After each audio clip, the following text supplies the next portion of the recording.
पाक फौज रियासती इदारों के साथ खड़ी है और हमेशा रहेगी। फॉर्मेशन कमांडर्स कॉन्फ्रेंस का आज़म हर कीमत पर आईन और कानून की हुक्मरानी बरकरार रखने के लिए क़यादत के मौके पर मुकम्मल एतमाद का इजहार। खैबर पख्तूनख्वा में डिस्पैरिटी रिडक्शन अलाउंस देने की मंजूरी। ग्रेड 1 से 19 तक के मुलाजमीन को 15% अलाउंस दिया जाएगा। इतलाक 1 मार्च से होगा।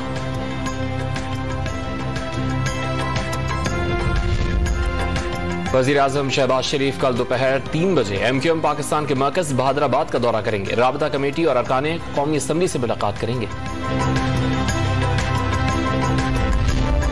वज़ीर आज़म शहबाज शरीफ का कौमी इक्तिसादी कौंसिल तश्कील देने का फैसला। इक्तिसादी माहिरीन को मईशत की बेहतरी के लिए सिफारिशात तैयार करने का टास्क। महंगाई और अवामी रिलीफ के लिए हंगामी इक़दामात का फैसला। आमदन कम और खर्चे बढ़ गए। पाकिस्तान का खसारा 5600 अरब रुपए की रिकॉर्ड सतह तक जा पहुंचा। पेट्रोल और बिजली पर सब्सिडी से खजाने पर 300 अरब रुपए से जायद का बोझ पड़ेगा। हुकूमत की मुआशी टीम ने पाकिस्तान तहरीक इंसाफ पर IMF प्रोग्राम खत्म करने का इल्जाम लगा दिया।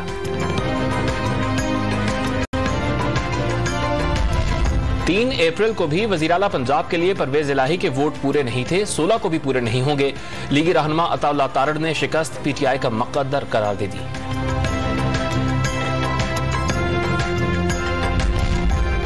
फवाद चौधरी ने मौजूदा हुकूमत को चंद दिनों का मेहमान करार दे दिया।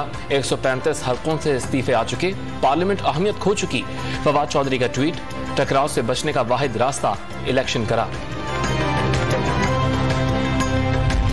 कराची के सिटी कोर्ट माल खाने में रखी गई 38 किलोग्राम अफीम पत्थरों में तब्दील हो गई। 22 किलो चर्स मट्टी बन गई। पुलिस की गफलत से 2 मुजरिमान बरी हो गए। मॉडल कोर्ट ने एडिशनल IG को मुतल्लिका अहलकारों के खिलाफ कार्रवाई के लिए खत भी लिख दिया।